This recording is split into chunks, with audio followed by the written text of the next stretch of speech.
ನಮಸ್ಕಾರ. ಈ ಸಿನಿಮಾಗೆ ನಾಯಕ ಅಂತ ಹೇಳ್ಕೊಳಕ್ಕೆ ತುಂಬಾನೇ ಖುಷಿ ಪಡ್ತೀನಿ. ಆದ್ರೆ ನಿರ್ಮಾಪಕ ಅಂತ ಹೇಳ್ಕೊಳಕ್ಕೆ ಭಯ ಆಗುತ್ತೆ. ಯಾಕಂದ್ರೆ ನಿರ್ಮಾಪಕ ಅನ್ನೋದು ತುಂಬಾ ದೊಡ್ಡ ಪದ.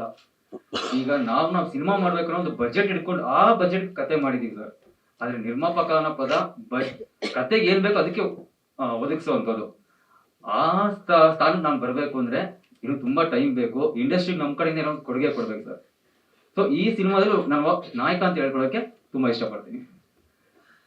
ಅಂಡ್ ಇದು ಕಂಪ್ಲೀಟ್ ಆಗಿ ಹೊಸಬ್ರು ಸಿನಿಮಾ ಅಂತ ಹೇಳೋದಕ್ಕಿಂತ ಇಲ್ಲಿ ಇರೋ ಪ್ರತಿಯೊಬ್ರು ಟೆಕ್ನಿಷಿಯನ್ಸ್ ಕೂಡ ಚಿತ್ರರಂಗದ ಹಿರಿಯರ ಹತ್ರ ಕೆಲಸ ಮಾಡಿ ಬಂದಿರೋಂಥವ್ರು, ಅನುಭವ ಪಡ್ಕೊಂಡ್ ಬಂದಿರೋಂಥವ್ರು. ಸೊ ಅಂತವ್ರು ಸೇರಿ ನಾವು ಸಿನಿಮಾ ಮಾಡಿದೀವಿ ಸರ್. ಮೂಲತಃ ನಾವು ಕಂಪ್ಲೀಟ್ ಸಿನಿಮಾದಲ್ಲೇ ಮುಂಚೆಂದಲ್ಲಿ ಇದ್ದಿದ್ದು. ಸೊ ನಮ್ದು ಕಂಪ್ಲೀಟ್ ಲ್ಯಾಂಡ್ ಇದೆ, ಜಮೀನ್ ಇದೆ ಸರ್. ರೈತರು. ನಾನು ಇದಕ್ಕೂ ಮುಂಚೆ ಅಸಿಸ್ಟೆಂಟ್ ಡೈರೆಕ್ಟರ್ ವರ್ಕ್ ಮಾಡಿದ್ದು ಕಾಶಿನಾಥ್ ಸರ್ ಓಲ್ಡ್ ಮುನ್ಸ್ವಾಮಿ ಸಿನಿಮಾದಲ್ಲಿ. ಯಾರು ಸರ್? ಕಾಶಿನಾಥ್ ಸರ್ ಆರ್ಡರ್ ತೆಗ್ದಿಲ್ವಾ? ಆದ್ರೆ ಇಂಥ ಕಂಟೆಂಟ್ ಸಿನಿಮಾ ಮಾಡ್ಬೇಕನ್ನೋ ಸ್ಫೂರ್ತಿ ಕೊಟ್ಟಿದಾರಲ್ಲ ಸರ್. ಪುಷ್ಪ ನಟನೆ ಮಾಡಿದ್ದಾರೆ ಸರ್. ಅವರು ನಟನೆ ಮಾಡಿದ್ದಾರೆ. ಇನ್ನೊಂದು ಈ ಸಿನಿಮಾ ನಾವು ಮಾಡ್ಬೇಕಂತ ಸ್ಫೂರ್ತಿನೇ ಅವರು. ಬಿಕಾಸ್ ಒಂದು ಘಟನೆ ಹೇಳ್ಬೇಕು ಅಂದ್ರೆ ನಾವು ಓಲ್ಡ್ ಮುನ್ಸ್ವಾಮಿ ಸಿನಿಮಾ ಶೂಟಿಂಗ್ ಮಾಡೋ ಟೈಮಲ್ಲಿ ಅದಕ್ಕೆ ನಾನು ಸಹಾಯಕ ನಿರ್ದೇಶನ ಕೆಲಸ ಮಾಡ್ತಾ ಇದ್ದೆ.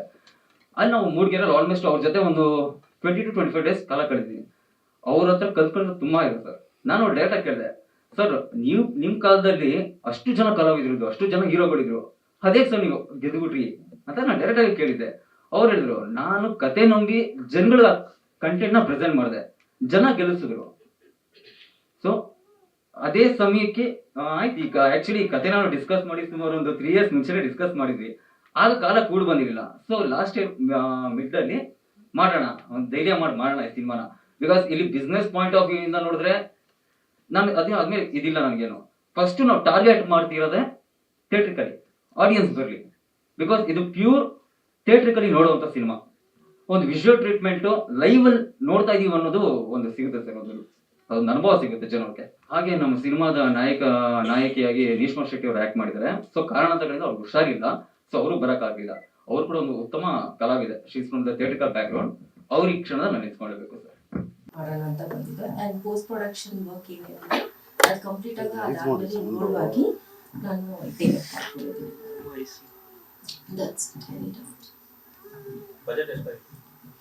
ಬಜೆಟ್ ನಮ್ಗೆ ಎಷ್ಟು ಬೇಕು ಎಷ್ಟು ಬೇಕೋ ಅಷ್ಟು ಮಾಡಿದ್ವಿ ಆಕ್ಚುಲಿ. ಸೊ ಜಾಸ್ತಿನೂ ಇಲ್ಲ ಕಮ್ಮಿನೂ ಇಲ್ಲ, ಬಟ್ ಎಷ್ಟು ಬೇಕಾಗುತ್ತೋ ಅಷ್ಟು ಮಾಡಿದ್ವಿ ಆಕ್ಚುಲಿ.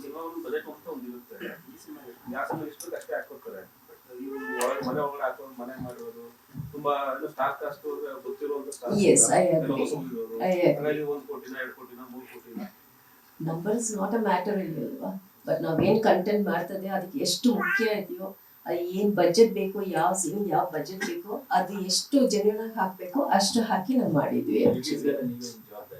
ಎಸ್, ಫಸ್ಟ್ ಡೈರೆಕ್ಷನ್ ನಂದು ಡೆಬ್ಯೂ ಡೈರೆಕ್ಷನ್. ಅಂಡ್ ಇಲ್ಲಿ ಬಂದಿರುವಂಥ ಎಲ್ಲ ಮಾಧ್ಯಮ ಮಿತ್ರರಿಗೂ ನನ್ನ ಹೃತ್ಪೂರ್ವಕ ಥ್ಯಾಂಕ್ಸ್.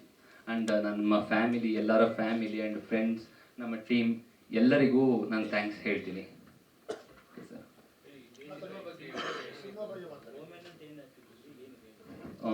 ಓಮನ್ ಅಂತಂದರೆ ಕನ್ನಡದಲ್ಲಿ ಅರ್ಥ ಶಕುನ ಅಂತ ಬರುತ್ತೆ.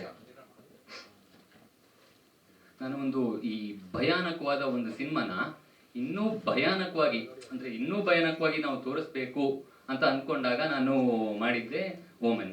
ಅದಕ್ಕೆ ನಾನು ಫೌಂಡ್ ಫುಟೇಜ್ನ ಆರಿಸ್ಕೊಂಡಿದ್ದು. ಈಗ ಈ ಫೌಂಡ್ ಫುಟೇಜಲ್ಲಿ ನಾವು ಒಂದು ನಾರ್ಮಲ್ ಹಾರರ್ ಒಂದು ಕತೆನ ಇನ್ನೂ ಅದ್ಭುತವಾಗಿ, ಇನ್ನೂ ಭಯಾನಕವಾಗಿ ತೋರಿಸ್ಬೋದು. ಸೊ ಅದಕ್ಕೆ ನಾನು ಈ ಫೌಂಡ್ ಫುಟೇಜ್ ಮಾಡೋಣ ಅಂತ ನಮ್ಮ ಅಜಯ್ ಕುಮಾರ್ ಅವ್ರ ಹತ್ರ ನಾನು ಅಪ್ರೋಚ್ ಮಾಡಿದೆ. ಆ್ಯಂಡ್ ತುಂಬ ಜನ ಪ್ರೊಡ್ಯೂಸರ್ಸ್ಗೆ ಇದು ಅರ್ಥ ಆಗಲ್ಲ. ಫೌಂಡ್ ಫುಟೇಜ್ ಅಂತಂದರೆ ಏನು, ಆ್ಯಕ್ಟ್ರುಗಳೇ ಕ್ಯಾಮ್ರಾ ಇಟ್ಕೊಂಡು ಮಾಡೋದು ಏನಿದು, ಇವೆಲ್ಲ ಎಕ್ಸ್ಪೆರಿಮೆಂಟ್ಗಳು ಬೇಡ ಅಂತಂತಾರೆ.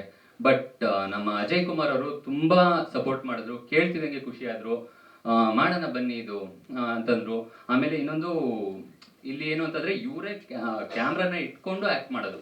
ಆ್ಯಂಡ್ ಇಲ್ಲಿ ನಾನು ಡೈಲಾಗ್ಗಳು ಬರ್ದಿರಲಿಲ್ಲ. ನಾನು ಅಂದರೆ ಸ್ಕ್ರೀನ್ ಪ್ಲೇ ಡೈಲಾಗ್ಗಳಿತ್ತು, ಬಟ್ ಇವ್ರಿಗೆ ನಾನು ಅಲ್ಲಿಗೆ ಹೋಗಿ ಲೊಕೇಶನ್ಗೆ ಹೋಗಿ ನೀವು ಈ ಥರ ಆ್ಯಕ್ಟ್ ಮಾಡಬೇಕು, ನೀವು ಈ ಥರ ಡೈಲಾಗ್ ಹೇಳಬೇಕು ಅಂತ ಜಸ್ಟ್ ಹೇಳಿ ಬಿಡ್ತಿದ್ದೆ ಅಷ್ಟೇ. ಬಟ್ ಇವರೇ ಅಲ್ಲಿ ಡೈಲಾಗ್ನ ಇಂಪ್ರೂವೈಸ್ ಮಾಡಿಕೊಂಡು ಅವರಲ್ಲೇ ಆ್ಯಕ್ಟ್ ಮಾಡ್ತಿದ್ರು. ಅದಕ್ಕೆ ಅಲ್ಲಿ ಅಷ್ಟು ನ್ಯಾಚುರಲ್ ಆಗಿ ಬಂದಿದೆ ಆ್ಯಕ್ಟಿಂಗು. ಸೊ ಇಲ್ಲಿ ನಾವು ನೋಡುವಾಗ ಒಂದು ಸಿನಿಮಾದಲ್ಲಿ ಇದು ಒಂದು ಆ್ಯಕ್ಟಿಂಗ್ ಥರ ಕಾಣಿಸಲ್ಲ. ಇಲ್ಲಿ ಇಲ್ಲಿ ನ್ಯಾಚುರಲ್ ಆಗಿ ರಿಯಲ್ ಆಗಿ ಏನೋ ನಡೀತಾ ಇದೆ, ಎಲ್ಲೋ ನಡೆದಿರೋದನ್ನ ಯಾರೋ ಶೂಟ್ ಮಾಡಿದ್ದಾರೆ. ಸೊ ಅಥವಾ ಯಾವುದೋ ಟಿವಿಲೆಲ್ಲೋ ಇದು CCTV ಕ್ಯಾಮ್ರಾದಲ್ಲಿ ಶೂಟ್ ಆಗಿರೋದು ಅಥವಾ ಬೇರೆ ಇನ್ನೆಲ್ಲೋ ಶೂಟ್ ಆಗಿರೋದು ಅದನ್ನ ನಾವು ನೋಡ್ತಾ ಇದೀವಿ ಅಂತ ಅನ್ಸುತ್ತೆ. ಅದಕ್ಕೆ ಈ ಸಿನಿಮಾ ಹಾರರು ಇನ್ನ ಭಯಾನಕವಾಗಿ ಅನ್ಸುತ್ತೆ ನಿಮ್ಗೆ. ಅಂಡ್ ಈ ಭಯ ಮನದ ಆಳದ ಒಳಗಡೆ ಕೂತ್ಕೊಳ್ಳುತ್ತೆ. ಅಂಡ್ ಅದಕ್ಕೆ ತುಂಬಾ ಹೆಲ್ಪ್ ಮಾಡಿದ್ದು ಮ್ಯೂಸಿಕ್. ನನಗೆ ಇವರಿಬ್ರು ಎಷ್ಟು ಸಪೋರ್ಟ್ ಮಾಡಿದ್ರು ಅಂತಂದ್ರೆ ನಾನು ಏನ್ ಕೇಳಿದ್ರು ಇಲ್ಲ ಅಂತಿರ್ಲಿಲ್ಲ.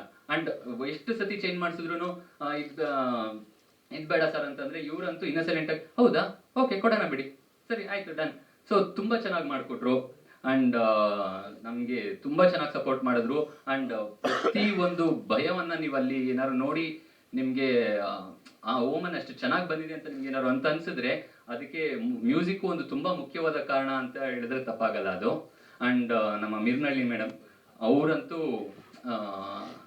ತುಂಬಾ ಸಪೋರ್ಟ್ ಮಾಡಿದ್ರು. ಲೈಕ್ ಇದಾದ್ಮೇಲಿಂದ ಲೈಕ್ ಅವ್ರು ಯಾವುದೇ ನಾವೇನೇ ಮಾಡ್ತೀವಿ ಅಂತ ಅಂದ್ರೂ ಅವರು ಇಲ್ಲ ನೀವು ಇದನ್ನ ಮಾಡಿ, ನಾವು ನೆಕ್ಸ್ಟ್ ಇದನ್ನ ಮಾಡ್ತೀವಿ ಅಂದ್ರೆ ಪೋಸ್ಟ್ ಪ್ರೊಡಕ್ಷನ್ಸ್ ಅಲ್ಲಿ ನಾವು ಅದನ್ನ ಮಾಡ್ತೀವಿ ಇದನ್ನ ಮಾಡ್ತೀವಿ ಅದಂದ್ರೆ ಏನು ಎತ್ತ ಅಂತ ಕ್ವಶನ್ ಕೇಳ್ತಿರ್ಲಿಲ್ಲ, ಎಲ್ಲ ಮಾಡಿ ಮಾಡಿ ಮಾಡಿ ಮಾಡಿ ಅಂತ ಸಪೋರ್ಟ್ ಮಾಡಿಕೊಟ್ರು.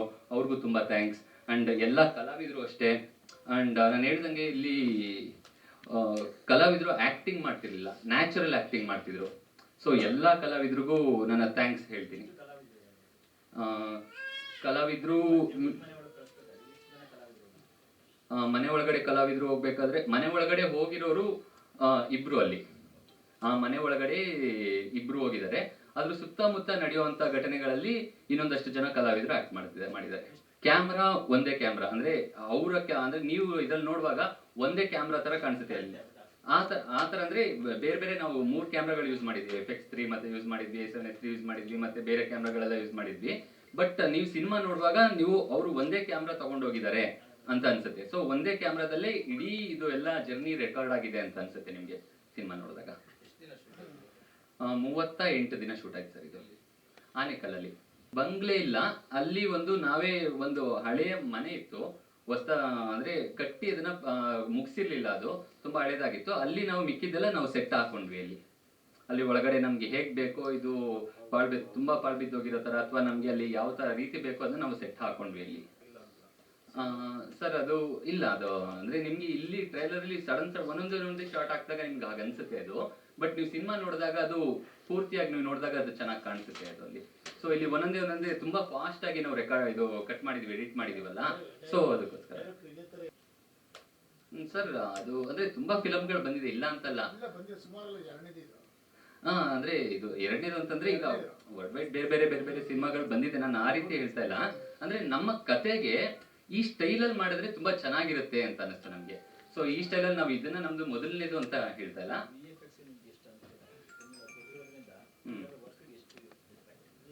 ತುಂಬಾನೇ ಹೆಲ್ಪ್ ಆಯ್ತು. ಲೈಕ್ ಅಂದ್ರೆ ಈಗ VFX ಗೊತ್ತಿರೋದ್ರಿಂದ ನಾವು ಏನ್ ಬೇಕೋ ಅಲ್ಲಿ ಕ್ರಿಯೇಟ್ ಮಾಡೋ ಅಂತ ನಮ್ಗೆ ಆಪರ್ಚುನಿಟಿ ಸಿಕ್ತು. ಸೊ ಬೇರೆ ಇದಾದ್ರೆ ನಾವು ಬೇರೆ ಮೇಲೆ ಡಿಪೆಂಡ್ ಆಗ್ಬೇಕಾಗಿತ್ತು. ಸೊ ಇದು ಆಗುತ್ತೋ ಇಲ್ವೋ ಅನ್ನೋ ಕ್ವಶನ್ಗಳು ಬರ್ತಿತ್ತು. ಬಟ್ ಇಲ್ಲ, ಹಾಗಾಗ್ಲಿಲ್ಲ ಅಲ್ಲಿ. ಸೊ ನಾವೇ ಮಾಡಿರೋದ್ರಿಂದ ನಂಗೆ ಏನ್ ಬೇಕು, ಇದ್ ಬೇಕಾ, ಸೊ ಇದಕ್ಕೆ ಶೂಟ್ ಮಾಡೋಣ, ಅದಕ್ಕೆ ಕತೆ ಮಾಡ್ಕೊಳ್ಳೋಣ ಅನ್ನೋ ತರ ನನಗೆ ಹೆಲ್ಪ್ ಆಯ್ತು ಅದು. ರಾ ಫುಟೇಜು ಮೋರ್ ದೆನ್ 4 hours ವರ್ಗೂ ಬಂದಿತ್ತು ಅದು. ಈಗ ಸೆನ್ಸರ್ ಆಗಿರೋದು 1 hour 50 minutes.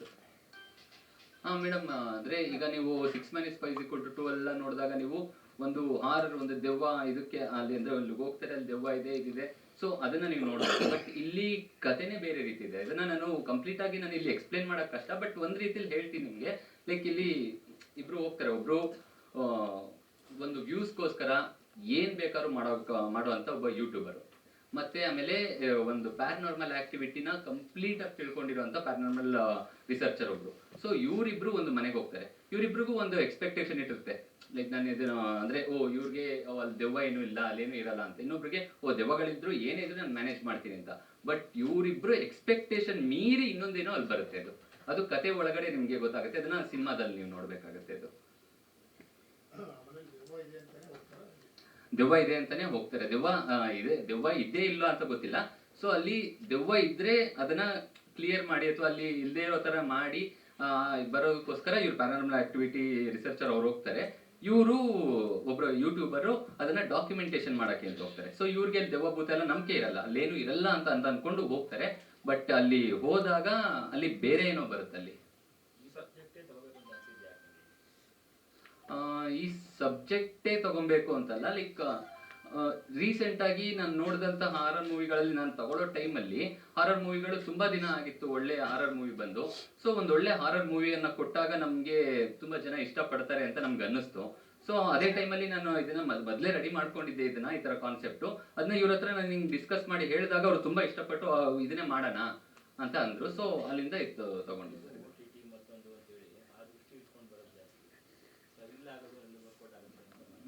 ಅಲ್ಲ ಸರ್, ಅದು ಒಂದು ಆಪ್ಷನ್ಸ್ ಇಲ್ಲ ಅಂತಲ್ಲ. ಈಗ ನಾವ್ ಏನೇ ನೋಡಿದ್ರು ಒಂದು ಬಿಸ್ನೆಸ್ ಕೂಡ ನಾವು ನೋಡ್ಬೇಕು. ಬಟ್ OTT ಇದು ಅದಕ್ಕೋಸ್ಕರ ಅಂತಾನೆ ನಾವು ಇದ್ ಮಾಡ್ಲಿಲ್ಲ ನಾವು. ಸೊ ಅದನ್ನ ಎಲ್ಲಾ ಫಿಲಮ್ಗಳಲ್ಲಿರೋ ತರ ಆಪ್ಷನ್ಸ್ ಇರುತ್ತೆ ಅದು, ಬಟ್ ಅದಕ್ಕೋಸ್ಕರ ಅಂತ ನಾವು ಮಾಡಿಲ್ಲ. ನಾವು ಸಿನಿಮಾಗೋಸ್ಕರ ಪ್ಯೂರ್ ಇದನ್ನೇ ಮಾಡ್ಬೇಕು ಅಂತ ನಾನು ಇವ್ರ ಹತ್ರ ಹೇಳಿದಾಗ ಅದನ್ನೇ ಮಾಡ್ಬೇಕು ಅಂತ ಅವ್ರು ಇಷ್ಟಪಟ್ಟೆ ಬಂದಿದ್ದವರು. ಸೆನ್ಸರ್ ಆಗಿದೆ ಸರ್, UA ಬಂದಿದೆ ಸರ್.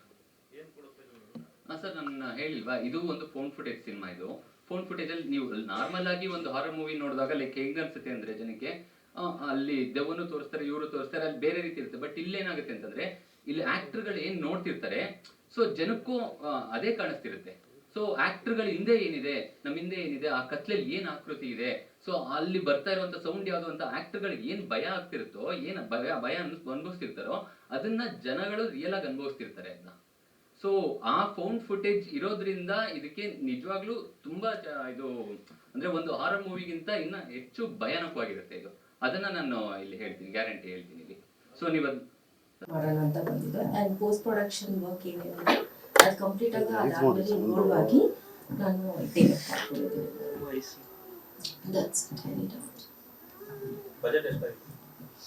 ಬಜೆಟ್ ನಮ್ಗೆ ಎಷ್ಟು ಬೇಕು, ಎಷ್ಟು ಬೇಕೋ ಅಷ್ಟು ಮಾಡಿದ್ವಿ ಆಕ್ಚುಲಿ. ಸೊ ಜಾಸ್ತಿನೂ ಇಲ್ಲ ಕಮ್ಮಿನೂ ಇಲ್ಲ, ಬಟ್ ಎಷ್ಟು ಬೇಕಾಗುತ್ತೋ ಅಷ್ಟು ಮಾಡಿದ್ವಿ actually.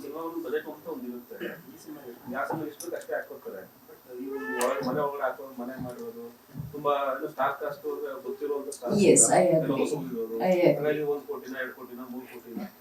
Number is not a matter ಇಲ್ವಾ, ಬಟ್ ನಾವೇನ್ ಕಂಟೆಂಟ್ ಮಾಡ್ತದೆ ಅದಕ್ಕೆ ಎಷ್ಟು ಮುಖ್ಯ ಇದೆಯೋ, ಏನ್ ಬಜೆಟ್ ಬೇಕು, ಯಾವ ಸೀನ್ ಯಾವ ಬಜೆಟ್ ಬೇಕೋ, ಅದು ಎಷ್ಟು ಜೆನ್ಯೂನ್ ಆಗಿ ಹಾಕ್ಬೇಕು ಅಷ್ಟು ಹಾಕಿ ನಾವು ಮಾಡಿದ್ವಿ. ಎಸ್